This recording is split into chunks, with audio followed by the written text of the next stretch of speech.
Hi යාළුවනේ. චන්දිමාල් වගේම body transformation එකක් කරන. හැබැයි ව්‍යායාම සහ මයින්ඩ්ෆුල් ඊටින් පැටර්න් එකක ඉඳලා ස්ට්‍රෙන්ත් එක බිල්ඩ් කරන ගමන්ම ස්ට්‍රෙන්ත් එක අඩු කරගන්න නැතුව මසල් මාස් එක අඩු කරගන්න නැතුව නිවැරදිව මයින්ඩ්ෆුල් ඊටින් පැටර්න් එකක ඉඳලා ට්‍රාන්ස්ෆෝමේෂන් එකක් කරන ක්ලයන්ට්ලා කීප දෙනෙක් ඉන්නවා. ඉතින් ඒ ක්ලයන්ට්ලා කීප දෙනෙක්ගෙන් එක්කෙනෙක්ගේ සෙෂන් එකක් තිබ්බා අද හවස 4ට මගේ කැස්බෑවේ තියෙන ෆිට් ගීක් ෆිට්නස් සෙන්ටර් එකේ. ඉතින් ওই සෙෂන් එක ඉවර කරලා ගෙදර එන අතරේ ගෙවල් ළඟ තියෙන කඩේට ගොඩ වුණා.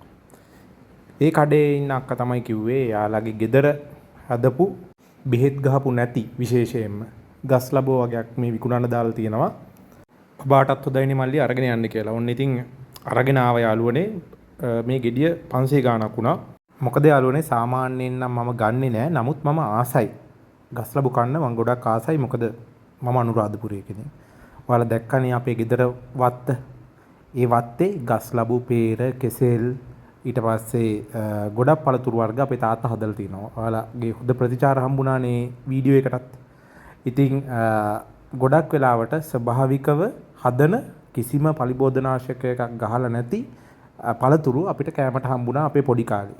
නමුත් ඉතින් අපේ බබාලට ඒක ගන්න පොඩ්ඩක් අමාරුයිනේ. හැමදේම බෙහෙත් ගහලා පලිබෝධනාශක ගහලා තියෙන්නේ. ඒක නිසාම පැපොල් වගේ දේවල් අපි ගන්නෙම නැහැ.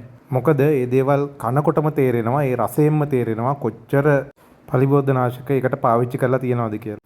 ඒත් ඉතින් දැන් ඔය අක්කා කියනවානේ ගෙදර කියලා ඔන්න ඉතින් ගෙනාවා. ගෙනල්ලා ඔන්න කපලා බැලුවා යාළුවනේ. අපි සාමාන්‍යයෙන් පැය 4කට විතර කලින් නිදා ගන්න පැය 4කට විතර කලින් තමයි අපේ රාත්‍රී ආහාර වේල ගන්න.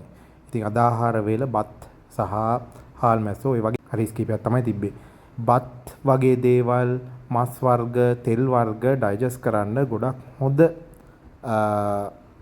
දෙයක් තමයි මේ තියෙන මේ පැපේන් කියන එන්සයිම් එක තියෙන මේ වගේ පපායා නැත්නම් ගස් ලබු.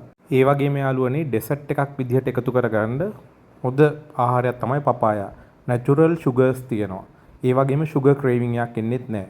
එතකොට ඔයාලට අර අයිස්ක්‍රීම් කන්න, ඒ වගේම ඔය ලේට් නයිට් ස්නැක්ස් වර්ග තියෙන්නේ.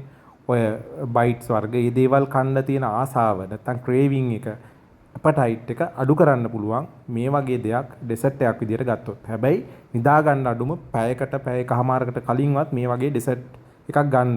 ඔයාලට ඩෙසර්ට් එකක් ගන්න ඕනෙම නෑ. ඒ වගේම ආහාරයට ගන්නකොට හැමදේම කොච්චර හොඳ වුණා ආහාරයට ගන්න ප්‍රමාණය ගැන සැලකිලිමත් වෙන්න. ඒ වගේම ආහාර ගන්න වේලාව ගැන සැලකිලිමත් වෙන්න. ගස් ලබු කියන්නේ යාළුවනේ ගොඩක් බෙනිෆිට් එකක් හම්බෙන ස්වභාවිකව ගෙදර හදා ගන්න පුළුවන්, ලේසියෙන් හදා ගන්න පුළුවන් ලංකාවේ වගේ රටක පළතුරක්. ඉතින් ඔයාලත් ගෙවල් වල ඉඩක් තියෙනවා නම් හදා ගන්න. අපේ වගේ ඉතින් හුණ්ඩුව වගේ තියෙන ගෙවල් වල නම් මේ වගේ පළතුරු හදන්න ටිකක් අමාරුයි. නමුත් ඉතින් හදන්න බැරි නෑ. උත්සාහ කරොත් පුළුවන්.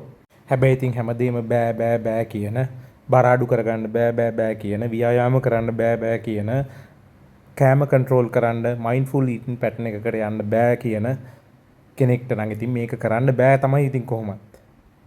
ඔයාලට නැචරලි තමන්ගේ බොඩි එක ට්‍රාන්ස්ෆෝමේෂන් කරන්න පුළුවන්. නමුත් අපි හැමෝම කැමති ඉක්මනින් කෙට්ටු වෙන්න, ඉක්මනින් රිසල්ට් ගන්න, ඉක්මනින් ගෝල් එකට යන්න. එහෙම කරනකොට ගොඩාක් වෙලාවට ස්වභාවික විදිහට කරන්න බැරි වෙනවා. කෘත්‍රිම විදිහට තමයි කරන්න යන්නේ. මේ වගේ ඔපරේෂන්ස් වලට හැමෝටම සල්ලි නැහැනේ. ඒක නිසා පුළුවන් නම් උත්සාහ කරලා බලන්න. මාත් එක්ක එකතු වෙන්න මම කියලා දෙන්නම් කරන විදිහ.